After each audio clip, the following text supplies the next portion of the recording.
It's time for Lefties Losing It. Let's start in Hollywood with hippy-dippy actor Woody Harrelson, who seems so likeable and chill, well, until you hear him say something this stupid and you realise he's just another hard-left, TDS-suffering vegan lefty losing it. I wish there were a way to get rid of that son of a and get in a great president, you know, but doesn't seem like that's going to happen, and I don't know how much he's going to continue to foment hatred. We have a guy running this country who has unearthed a lot of bigotry and a lot of racism, and it seems to be more virulent than ever. So, yeah, it's strange how it seems like we're going backward. Now, remember for about 5 minutes, Woody Harrelson was railing against the left censorship. He was railing against Big Pharma and mandatory COVID vaccines. Well, it looks like he's back to drinking the Kool-Aid. Now, this next clip is delicious. Watch here as the co-founder of Wikipedia, Jimmy Wales, loses his mind when an interviewer seeks to correct his claim that he's the sole founder of Wikipedia. There's a tantrum incoming. I'm Jimmy Wales, founder of Wikipedia. You're the founder or co-founder? Because I don't care. That's the dumbest question in the world. Really? Absolutely. There seems to be a dispute. There's no dispute. I don't care. So, yeah. Say what you like. It doesn't matter. Well, isn't that like when it comes to Wikipedia a problem? You know, what are the facts? Yeah. Well, it's not a fact, it's an opinion. So you can have whatever opinion you like. It doesn't matter. But for you, you're the founder. Can I just say again, it doesn't matter? I've answered your question 4 times. You know what? I'm done. Thank you. Thanks. What's going on? It's stupid. Don't ask me stupid questions. How is that stupid? It's a stupid question. It was the first question. That's so wacky that I want to believe it's satire, but who can tell these days what's satire, what's real? Now to something that sounds like it belongs in a sketch comedy show. Here is the president of Venezuela, Nicolas Maduro, breaking into song, singing John Lennon's Imagine as he talks about rising US tensions. Oh, he's scared all right. Imagine us people. Mira, son jodedores, vale. Qué canción tan bella. La letra, para las más jóvenes, busquen la letra. What a beautiful song, he says. He tells the young ones to look up the lyrics. I mean, this is rich work from a brutal wannabe dictator. I'm no warmonger, but watching that, it gets me a hankering for some stealth bombers over Caracas. But for the record, the lyrics of Imagine are not inspirational. They're stupid. They're inane. They're a teenage girl's idea of profound. I did look up the lyrics just for Nicholas. Here's some. Imagine there's no countries. It isn't hard to do. No, thank you. I don't want to imagine that. Imagine no possessions. I wonder if you can. No need for greed or hunger. I mean, nice, except John Lennon was worth around $200 million when he was tragically murdered in 1980. 1980, that'd be like $1 billion these days. Now to the ongoing meltdown over Sydney Sweeney for refusing to apologise for appearing in a wildly popular jeans commercial for American Eagle. It would have been so easy for her just to say, wow, that really spun out of control. I didn't think about it. That obviously wasn't my intention. Also, American Eagle needs to be accountable to Yeah, this. that's the other thing. It's the company. The real courage, the real confidence is apologizing, is saying that I did something wrong. That takes a lot. Now, let's try to get to the bottom of Barron Gate. People are obsessed with Barron Trump, and that obsession saw all sorts of excitement when they thought he had given Biden a mouthful on Inauguration Day. Here is one of the more popular theories of what he said. When he leans into Biden here, he says, it's on. Okay? And then when he goes up to Melania, she says, try to be nice. See? And he says, okay. But she doesn't really know what he had said to him. And then he turns back and looks back at Biden. Well, a lot of people love that theory because, after all, Joe Biden's DOJ FBI had tried to put Barron's father in jail, tried to put his brothers in jail, tried to bankrupt the family, raided his mother's underwear drawer. But now we have some clarity on what was really said, and sadly for some, it's a lot more mundane, a lot more polite than that narrative. Here is Barron's big brother, Eric, setting the record straight. They had all these like lip reading experts, and they just, and they're like, Barron just told Biden to go F himself. I'm like, so one night, I'm very close to Barron. I love Barron to death, right? One night I call Barron, I go, buddy, look, what did you actually say? And he goes, it was something so polite, I almost wouldn't even get it right, but like, congratulations and, best of luck to you, or something like that, something very respectful. Let's bring in Sky News contributor Kosha Gator. Kosha, we've got some heavy topics to cover, including startling revelations about Thomas Crooks, the young man who tried to assassinate Donald Trump. I say man, but apparently he identified as they. We'll get to that. But let's start with something a little bit more frivolous, and we finally have an answer on Barron Gate. We do. That was funny. And just the day and age we live in the internet, people can do those things. He is fascinating to a lot of people, and people are just desperate to get more from him. But, he's playing it cool, kind of like his mother. Doesn't give too much. That's it. And I think that's part of the mystique with Barron. There's not a great deal of him. So people just know he's obviously very tall, freakishly tall, and apparently super smart, not just academically, but also political nous. He was behind a lot of his dad's strategy, podcast strategy. And a poll carried out earlier this year found that a whopping 40% of Republicans would consider amending the US Constitution to lower the presidential age requirement so Barron could run for president sooner. I didn't even realise there is a 35-year-old age limit. That's how popular he is. Yes, and AOC, just as a side note, has surpassed that 35 age limit. God. A lot of people are talking about that she might be in contention. He is very popular, but, as we said, he's got different parents, very complementary but very different parents. So he's got great genes from what we can see, obviously, but he could go the way of his mother and maintain that mystique and enigma for a long time. And when he decides to open his mouth publicly, it'll carry a lot of weight. Or he could go the way of his father and put everything out there and make a run for it. He's very young, so...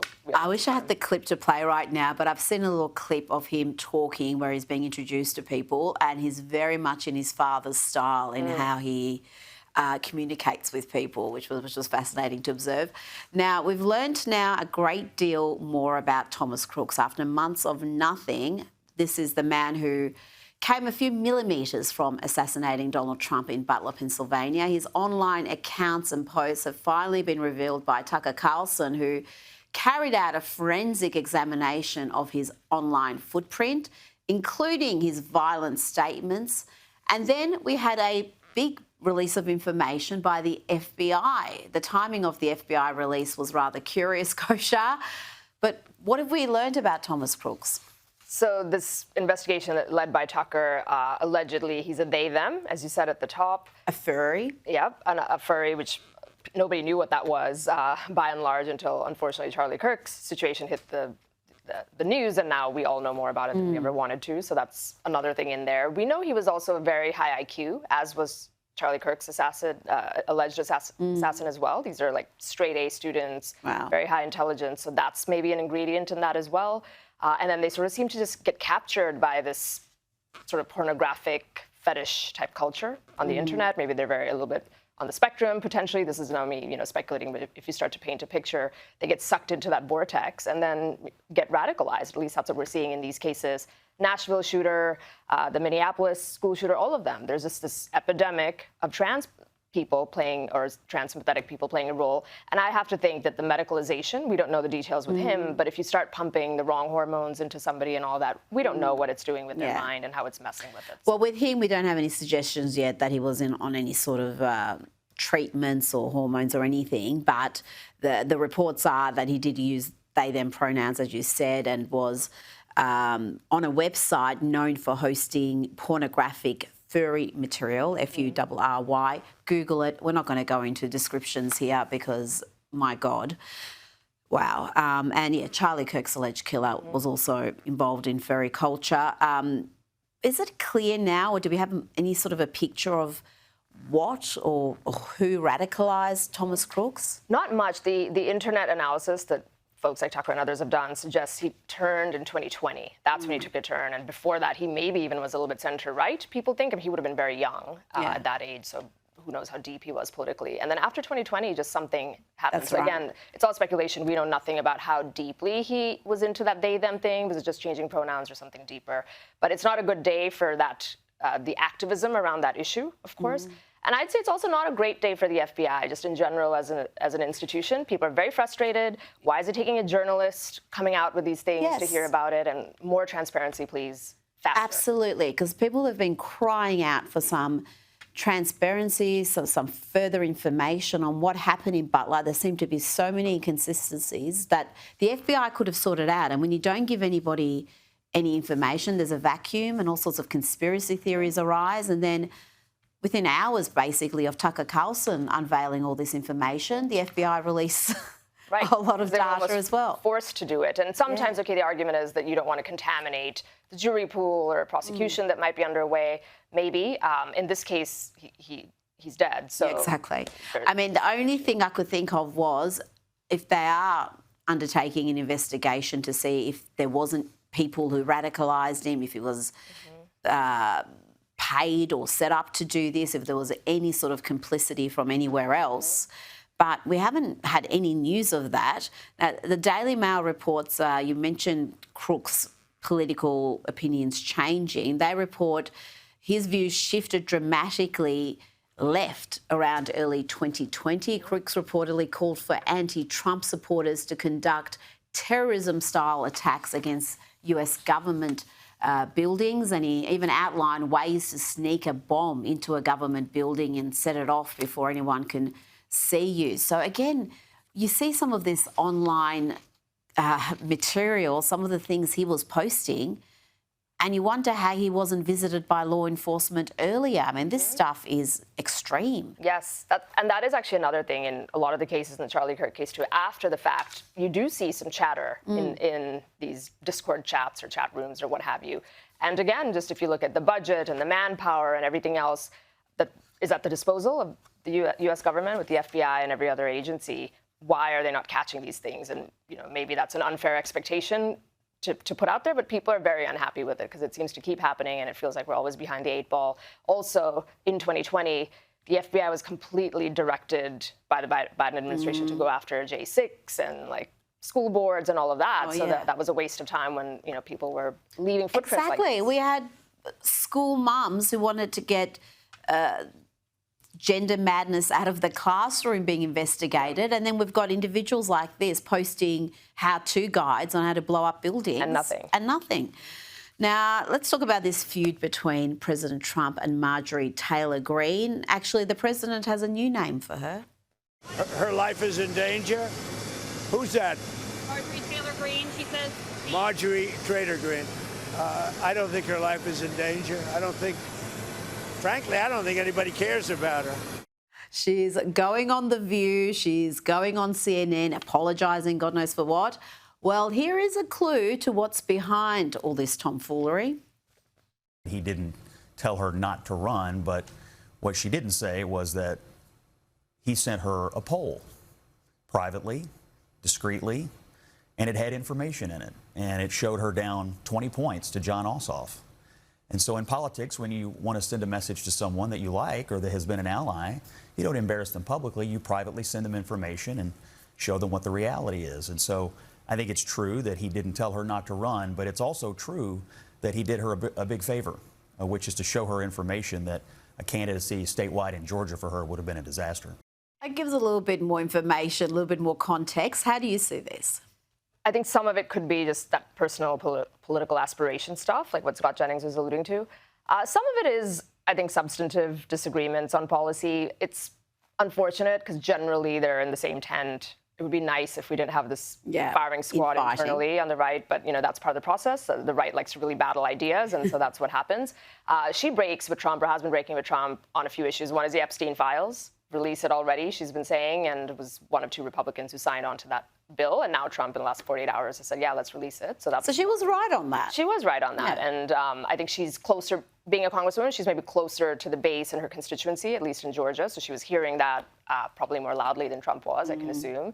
The other is Israel, where she's always had this view that, frankly, more and more people are sharing. We've talked about it before, that the U.S. spends too much financial capital, political capital, diplomatic capital on that, and she was expecting Trump to not be as knee-deep in it as he is. Rightly or wrongly, it got handed to him, but that's been a big fracture between the two of them. And then the third is economics, where she feels he's not doing enough to ease domestic economic woes, inflation, healthcare costs, all of that, and she wants him to just focus on that. All of that is understandable because that does represent quite a significant segment of the MAGA base. So, but when she's going on CNN and apologising, yes, when we've watched the left celebrate Charlie Kirk's murder, and when they go electing an attorney general in Virginia who wanted the children of Republicans murdered, and they elect him.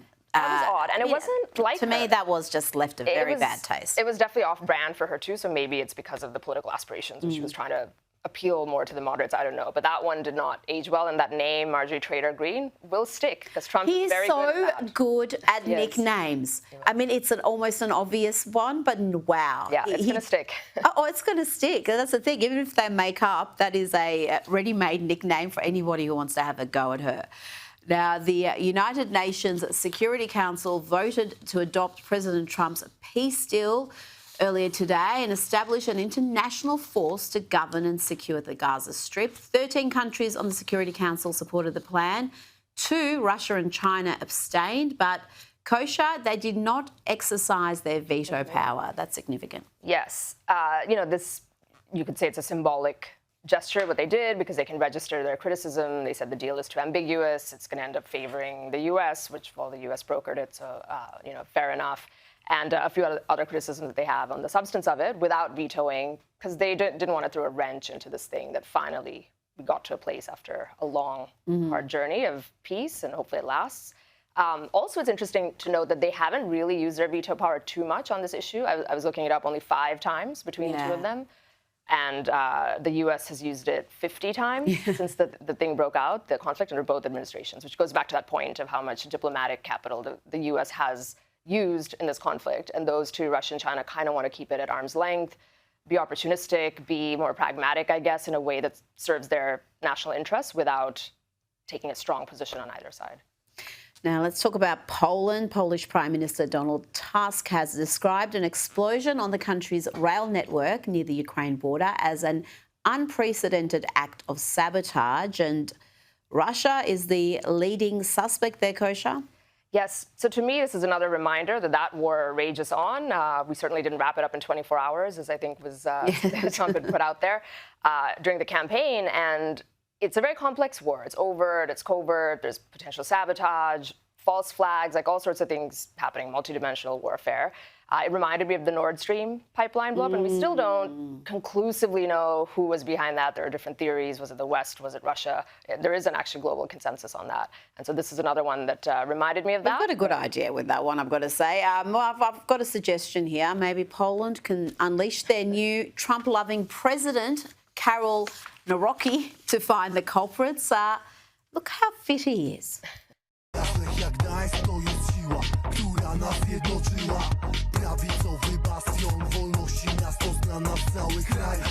That's incredible. That's the Polish president. We're in a new era. We want to see strong leaders, rhetorically strong, physically strong. So he's right on point. He is on point. Kosha Gator, thank you so much for your time. Pleasure.